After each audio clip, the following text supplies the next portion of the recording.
How are we going? Today I'm going to be showing off Dragon Ball Z Score World Championship Series promos. I've just basically completed the full set of World Championship promos, judging promos, and volunteer promos. So while I've got them all with me, I thought I'd make a video and show them off and talk a bit about them. So this is a set I've been going after for about a year now. Most of the information I've got may not all be true, but it's kind of what I've found from different YouTube videos and talking to other people in the community. So take that with a bit of grain of salt. But up first, the Grand Kai Invitational was, I believe, the yearly World Championship tournament for, I think, 2002, 3 and 4. Could be wrong, but judging off the promos themselves and the dates and what I've been told, these were the invitations to the tournament. They received them, if you're an invitee, you receive these in the mail. One is a golden ticket, and one is the You're Invited GKI 1. I believe that world ticket is a pop 1. There's a few 8s, and the You're Invited, it's a fairly common card, not super easy to grade high, but in that sort of $400, $500, $600 range. First up, we have got Black Lunge. This is the first one in the Scoring Zone SZ series. This one features the Android Saga foiling. Really, this is out of this promo set, this is probably one of the most common ones. However, it is quite difficult to grade in 8.5 or above. My goal was 8.5 for all of these promo cards. I think I probably graded 10 at least of this card, and I only just finally got my first 8.5. So it's sort of a $100, $120 raw. Not super easy to find. It was a deck staple, but to get an 8.5, I'm pretty happy. Up next, we've got one of the more popular ones, and unfortunately one of the ones I was not able to get in an 8.5. I think I've graded 6 or 7 of these, and they've all come back 7.5s and 8s. So same thing, it is SZ2, Scoring Zone 2, Victorious. This one is a World Championship Top 16 card featuring Trunks. Definitely one of the more popular ones. That's pretty cool, but one I still haven't been able to get in a 8.5. Up next is arguably the most popular and one of the most expensive ones. This is World Champion Drill SC3 featuring Super Saiyan Goku doing the instant transmission. Android Saga foiling, it's beautiful. This card in near mint condition, it gets stamped up for 2,000 US raw. I will personally buy anyone for 2,000 US raw that comes up that's near mint. It is a beautiful card. Really lucky to get this in an 8.5. I believe there's only one 9 and a few 8.5, so that 9 is never leaving hands, but this 8.5 is beautiful. Definitely one of the more popular ones. Up next, we have got SZ4 Champion Belt. This is the first one that features this really silver foiling on the back. It scratches insanely hard. This is probably the most common one, a 10D World Championship 2002. I probably graded 10 or 15 of these, and I only just got my first 8.5, so only sort of a $50 to $70 raw card, but definitely hard to find in near mint condition. Up next is another one that features the silver back foiling. This is Victorious Drill SC5. This is a top 32 World Championship card. Again, probably a $100, $140 raw. Not that easy to find near mint.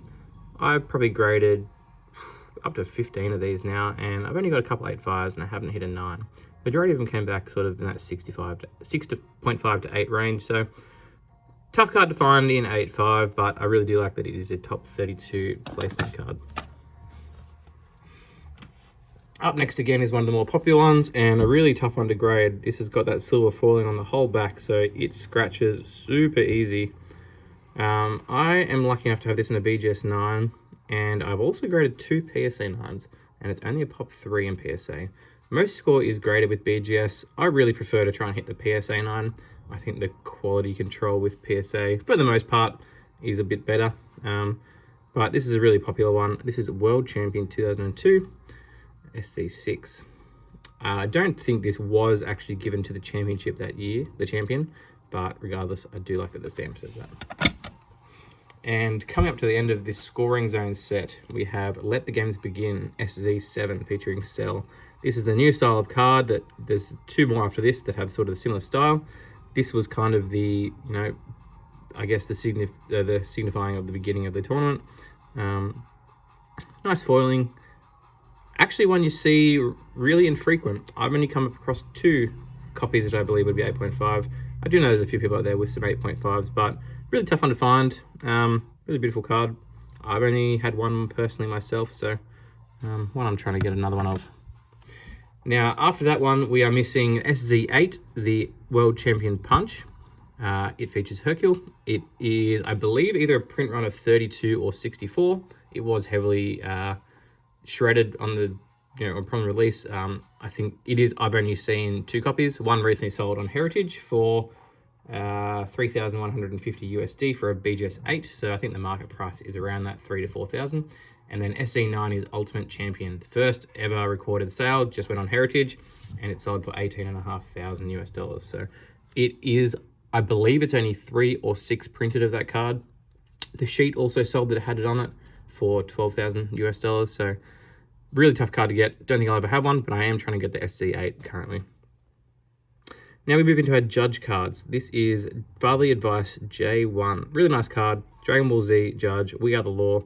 Pretty similar to the Pokemon sort of like staff cards given out to the staff of events and staff of tournaments, stuff like that. So this is a 3-card set. And this second one is my pride and joy. It is hands down the most difficult card in Dragon Ball Z Score I have found to grade. I had a bounty out on this card for double the most ever paid for this card for 6 months, and I only just managed to find a copy at 1,000 USD for a raw card. So this one has the silver foiling across the whole card. It is iconic Frieza Saga art, and this is the J2 Blue Backbreaker, and it is just gorgeous. Unfortunately, this is on the inner sleeve and not on the card itself. I actually think this should be a 9, but that's besides the point. It's fantastic. There's only 1 9, a couple of 8s, and the majority of this card gets between that 6 to 8 range. So fantastic card, my favorite. And the last of the judging cards is Excessive Aggression J3. We got the Law. This one, while being quite uncommon, it usually is in a bit better condition. The foiling is a lot easier to grade, and just the cut of the card's a lot easier. But yeah, it's beautiful. That is the 3rd judging card. Now, finally move on to the volunteer cards. I believe these were given out at tournaments and events, things like that, for volunteers. First 3 are fairly similar. They do feature that silver foil, same as J2. These are as tough to grade. I've graded a fair few of these, and I finally just got an 8.5 for this K1, and I don't even sort of think that they're deserving of that. It's incredibly tough. But that's King Kai 1, first volunteer card. Second one is King Kai K2. Oh, that's 3. King Kai K2. I've only got a BGS 8 so far. Similar sort of card. And then finally, King Kai K3. This is my worst condition one.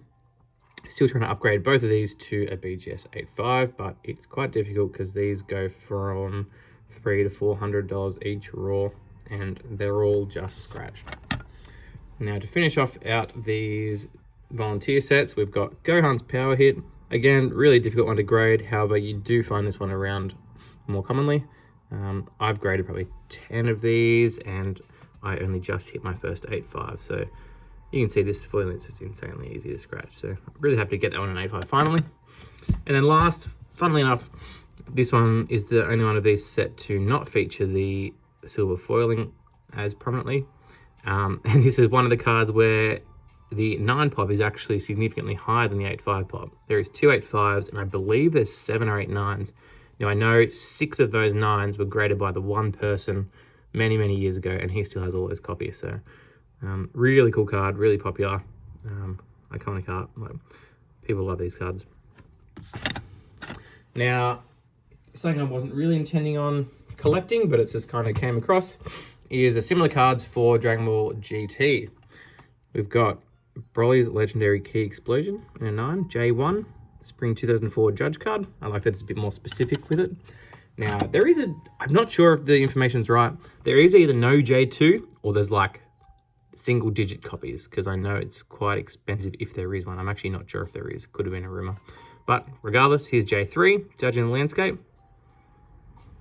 And that's it for the Dragon Ball GT Judge cards. Now, the last sort of set in the GT cards are the organized play, which kind of run into this, like the same as tournament cards.